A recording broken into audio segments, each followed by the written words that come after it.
gets me overwhelmed. But when you smile at the ground, it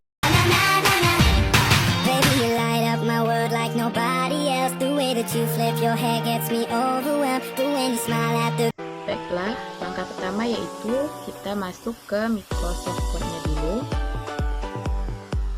Nah, di sini pertama saya akan menjelaskan pengaturan penggunaan untuk margin. Sebelumnya, saya akan menjelaskan apa itu margin. Margin ialah jarak antara teks yang ditulis dengan tepi kertas. Nah, jadi di sini kita akan menentukan atau memberi jarak antara teks dengan tepi kertasnya. Pertama kita pergi ke menu backlight. Di sini kita klik tombol panah yang kecil ini, yaitu tombol text setup. Nah, pertama kita atur untuk marginnya, untuk topnya itu biasa dalam pembuatan makalah ukuran 4 cm. Untuk leftnya juga 4 cm.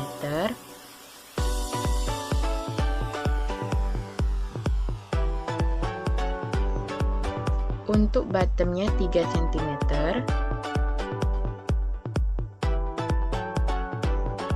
Dan untuk right-nya 3 cm. Kemudian orientasi kertasnya kita menggunakan potret.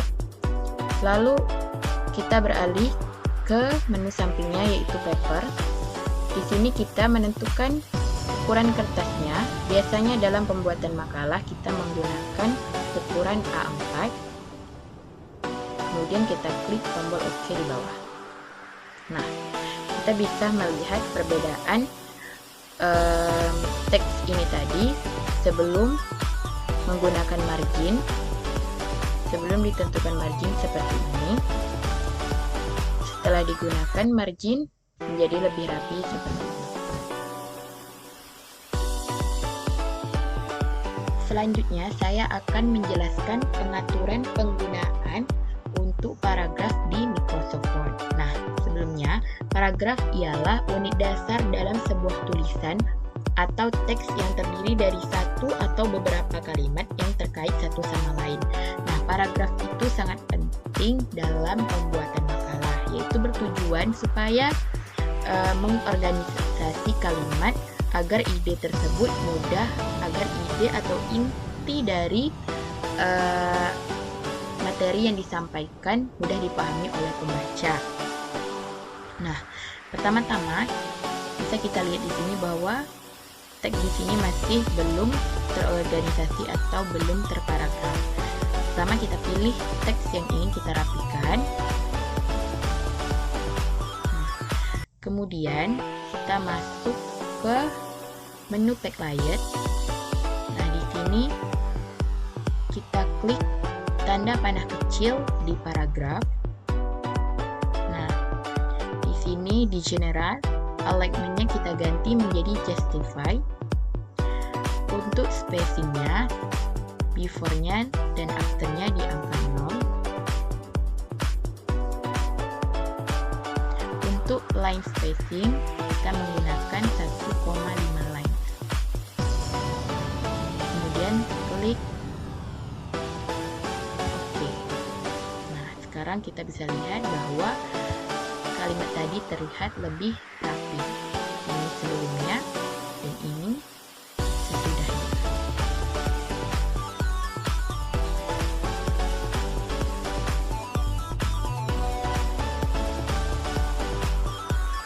Heading. Nah, heading atau bisa lebih kita ketahui dengan judul dalam sebuah konteks atau penulisan adalah teks yang digunakan untuk menandai atau memberikan informasi tentang bagian tertentu dari dokumen atau tulisan. Heading membantu membagi dokumen menjadi beberapa bagian yang terstruktur, membuatnya lebih mudah untuk dibaca dan dipahami oleh pembaca. Selain itu, heading juga membantu memandu pembaca dalam menemukan informasi yang dicari. Nah, di sini saya akan menjelaskan pengaturan penggunaan untuk heading 1 dan heading 2. Nah, apa perbedaan antara heading 1 dan heading 2? Heading 1 digunakan untuk judul utama dari dokumen atau bab. Heading ini biasanya paling besar dan paling menonjol di antara heading lainnya. Sedangkan heading 2 digunakan untuk subjudul di bawah heading 1, seperti subbagian dalam sebuah bab. Heading ini lebih kecil dibandingkan heading 1, tetapi masih cukup menonjol. Nah, yang pertama sebelumnya kita masuk ke menu view, kita checklistkan untuk navigation pane-nya. Nah, di sini akan langsung muncul navigasi untuk mengetahui letak-letak judul dan subjudulnya. Nah, kemudian kita kembali ke home, kita klik heading 1, tekan kanan, masuk ke modify, kemudian pengaturannya untuk formatting, seperti biasa tulisannya kita menggunakan Times New Roman, untuk ukurannya ukuran 12, kemudian karena ini untuk judul besarnya, maka letaknya di tengah-tengah, kemudian kita klik OK. Selanjutnya untuk heading 2, nah di sini bisa langsung kita pilih dan nah seperti ini jadinya. Nah, kemudian untuk heading 2 kita tekan tombol kanan, masuk ke modify, kemudian kita ganti tulisannya seperti biasa dengan Times New Roman, ukuran tulisannya 12, dan colornya kita ganti dengan black color atau hitam. Kemudian kita klik tombol OK. Nah, di sini bisa kita lihat bahwa untuk heading 1, judul dan subjudulnya sudah tertata dengan rapi. Tapi setiap subjudul itu bisa kita tandai dengan angka 1 dan atau abjad. Nah, di sini kita tinggal masuk ke sini. Di paragraf ini ada numbering, kita klik, kemudian kita pilih. Kalau kita mau memberikan angka, kita bisa memberikan angka. Kalau dalam bentuk abjad, bisa kita berikan dalam bentuk abjad. Nah, kemudian di sini tinggal kita klik numbering tadi. Nah, jadi seperti ini.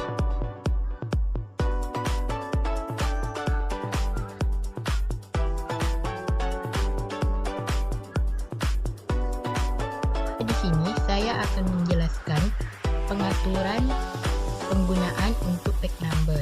Sebelumnya, page number atau bisa kita sebut dengan nomor halaman adalah angka yang ditampilkan di setiap halaman dalam suatu makalah atau dokumen untuk membantu pembaca mengetahui urutan halaman dalam sebuah karya cetak atau digital. Penomoran halaman sangat penting dalam berbagai jenis dokumen seperti buku, makalah, laporan, atau dokumen akademis untuk memudahkan. Nah, dalam memudahkan pembuatan page number, kita menggunakan navigation atau navigasi supaya berfungsi memudahkan kita sebagai pembaca atau pembuat untuk menemukan halaman tertentu dengan cepat. Nah,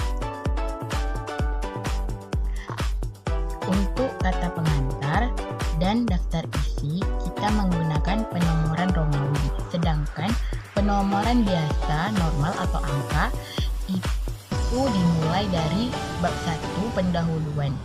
Nah, untuk kata pengantar,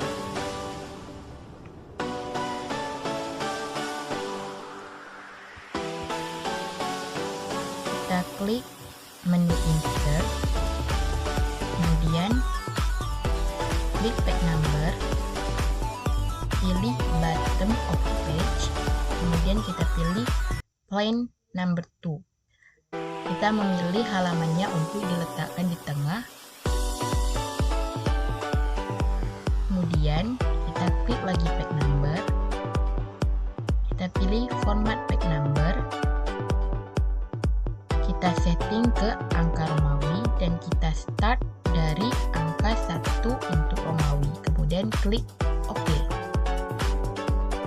Nah, di sini bisa kita lihat bahwa halamannya sudah langsung jadi Begitu juga untuk daftar isinya itu mengikut dari halaman untuk kata pengantar. Maka di sini menjadi halaman kedua dalam angka Romawi. Nah, untuk pendahuluan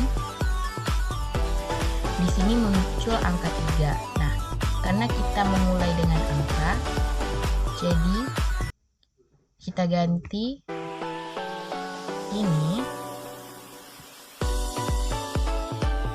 dengan angka 1.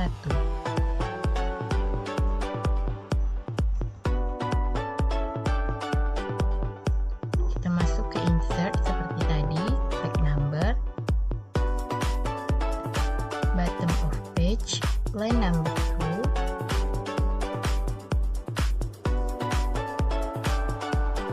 kita matikan link to previous. Link to previous ini sebagai pengikut dari halaman sebelumnya. Misalnya kalau tadi halaman sebelumnya sampai angka halaman 2, maka dia mengikut angka halaman 3. Kita matikan link to previousnya, kemudian tag number, format tag number, start dari angka 1, kemudian OK. Nah, di sini bisa kita lihat bahwa sudah jadi di bab pendahuluannya halaman untuk angka 1. Kita lihat. Nah, di sini untuk bab pembahasan bab 2 juga mulai diikuti dengan angka 2.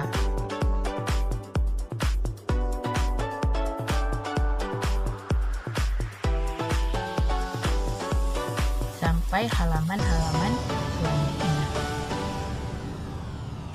Selanjutnya kita akan membahas tentang pengaturan penggunaan table of content atau yang sering kita ketahui dengan daftar isi. Nah, di dalam table of content atau daftar isi ini biasanya menyertakan daftar bab dengan nomor halaman masing-masing bab. Kemudian terdapat subbab yang terindeks lebih rinci jika dokumen cukup panjang. Dan bagian lainnya seperti daftar pustaka atau kata pengantar. Nah, cara membuat table of content yang pertama kita klik menu reference, kemudian bisa kita lihat di pojok sebelah kiri ini terdapat tulisan table of content, kemudian kita klik, kita pilih automatic table yang nomor 1. Nah, secara otomatis daftar isi sudah jadi seperti ini. Apabila ada beberapa yang ingin dirubah, bisa kita edit sendiri. Nah,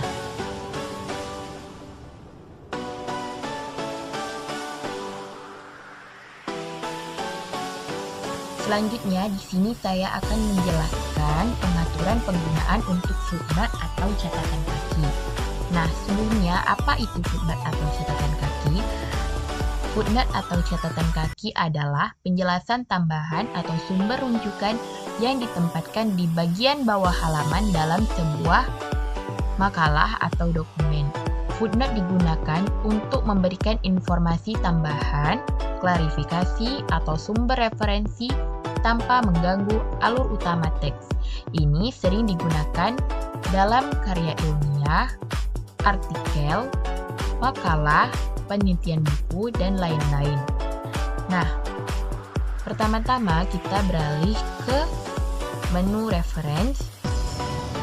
Kemudian bisa kita lihat di sini ada insert footnote. Tapi sebelum itu kita pilih teks yang ingin kita berikan footnote-nya. Seperti ini.